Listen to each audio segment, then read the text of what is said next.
Assalamualaikum warahmatullahi wabarakatuh. Saya Cindy Aurelia Nabila dengan NIM 2100243 dengan prodi Administrasi Pendidikan. Baiklah, di sini saya akan mencoba memberikan sedikit mengenai public relation. Adakah di antara kalian yang bercita-cita ingin menjadi public relation atau hubungan kemasyarakatan humas? Jika membahas mengenai PR atau humas, pastikan akan muncul pertanyaan di benak kita mengenai apa itu public relation. Profesi public relation adalah salah satu profesi yang kini banyak diminati. Selain terlihat keren, profesi yang satu ini juga sangat menjanjikan dan juga menantang. Seiring dengan munculnya berbagai perusahaan humas ataupun corporate consulting, profesi ini menjadi semakin dikenal karena fungsi dan juga manfaatnya yang semakin populer. Sekarang ini, memiliki public relation adalah kewajiban perusahaan modern yang berkaitan dengan masyarakat luas. Profesi ini memang banyak digeluti di berbagai latar belakang pendidikan. Akan tetapi, biasanya mereka yang menjadi seorang public relation berasal dari pendidikan komunikasi atau pemasaran. Baiklah, saya akan mencoba memberikan pengertian tentang public relation. Public relation atau humas adalah proses interaksi antara organisasi dengan masyarakat dalam menciptakan opini publik, memberikan persepsi, menanamkan pengertian, menumbuhkan motivasi, dan menciptakan partisipasi publik. Proses ini mempunyai tujuan yaitu untuk saling menguntungkan, menanamkan keinginan yang baik sehingga muncul citra yang baik dari publik terhadap perusahaan. Namun ada seorang pakar yang public relation yang bernama Maria mengatakan bahwa public relation adalah kelangsungan hidup suatu organisasi atau perusahaan. Yang kedua, kita masuk kepada tugas public relation. Public relation adalah duta merek atau ambasador dari suatu perusahaan yang bertugas memperkenalkan brand perusahaan kepada masyarakat umum. Namun pada dasarnya seperti itu. Biasanya tugas public relation akan berhubungan dengan pertama, siaran pers yang mempromosikan produk atau berita tertentu yang berhubungan dengan perusahaan di mana mereka bekerja. Yang kedua, menjalin hubungan baik dengan jurnalis dan memberikan informasi mengenai perusahaan atau brand. Yang ketiga, mengelola hubungan baik dengan klien, memastikan bahwa klien memahami publisitas. Yang keempat, membuat laporan mengenai hasil kampanye yang dilakukan oleh public relation dan mengoptimalkan berdasar matriks yang ada. Yang kelima, merencanakan program untuk pengembangan perusahaan untuk mempertahankan persepsi publik dan pemegang saham supaya tetap menguntungkan untuk perusahaan. Yang kelima, memperbaharui dan mengisi konten web. Yang keenam, mempelajari tujuan organisasi, kebutuhan untuk membangun opini masyarakat dalam mempromosikan produk, kebijakan promosi, dan lain sebagainya. Yang kedelapan, berdiskusi dengan manajer untuk mengidentifikasi minat dan tren masyarakat lalu memberikan saran terkait keputusan bisnis. Yang ketiga, tujuan public relation. Adapun tujuan utama dari public relation adalah untuk membangun serta memelihara reputasi positif untuk perusahaan, merek, produk, ataupun jasa, serta membina dan memelihara hubungan strategis dengan publik, mitra, calon pelanggan, investor, karyawan, dan juga pemangku kepentingan lain, yang mana nantinya bisa membantu dalam menghasilkan hasil yang positif. Citra yang masyarakat bentuk ini diharapkan bisa mencerminkan perusahaan ataupun organisasi sebagai pihak sukses, jujur, dan relevan.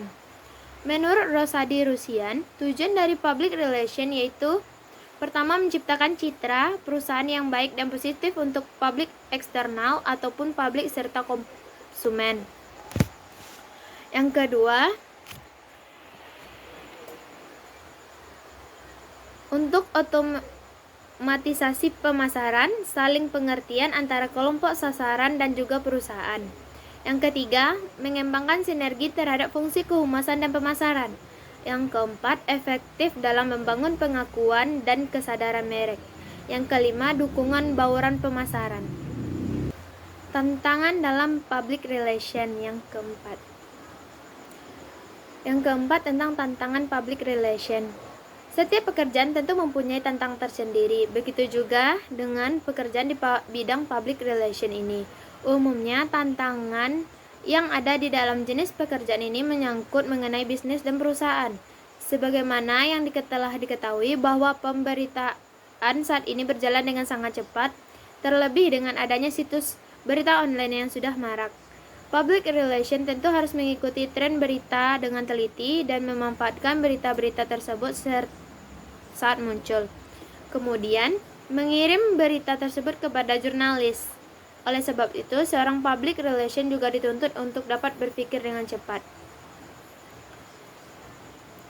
Namun, sayangnya kadangkala tantangan lain muncul saat kita tidak bisa mengendalikan berita tersebut, walaupun klarifikasi berulang kali telah kirim kepada media tersebut.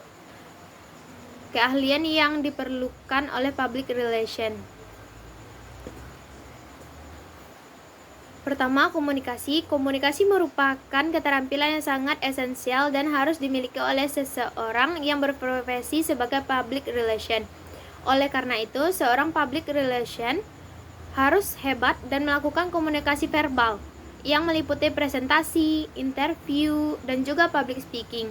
Tak hanya itu saja, public relation juga harus lincah dalam berkomunikasi non-verbal, mulai dari biasa menggunakan press release, tulisan di web perusahaan, editing, dan juga tata bahasa. Yang kedua, riset. Pakar public relation bekerja dengan banyak klien dari berbagai jenis keperluan, sehingga mereka harus bisa melakukan riset terkait kebutuhan klien dengan cepat dan tepat. Tidak heran jika public relation harus bisa melakukan berbagai riset mengenai tata cara berpikir induktif, deduktif, penelitian pustaka, wawancara, dan sampai ke browsing. Yang ketiga, mampu berpikir dan bisa berbahasa asing. Globalisasi bisnis telah memaksa seorang public relation untuk bisa menguasai banyak bahasa, sebab klien public relation juga mungkin saja berasal dari luar negeri, bisa juga mereka bekerja di perusahaan multinasional dengan keberagaman budaya dan bahasa di dalamnya. Sehingga untuk membuat sebuah strategi bisnis perusahaan pastinya kita harus memahami komunikasi mereka.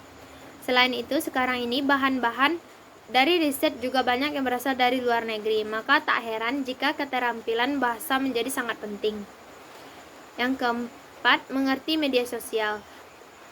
Keahlian selanjutnya yang menjadi salah satu nilai tambah dari public relation adalah terbiasa dengan berbagai platform media sosial yang ada sekarang ini. Bahkan jika perlu juga harus disertai dengan pengetahuan analitik dari media sosial tersebut.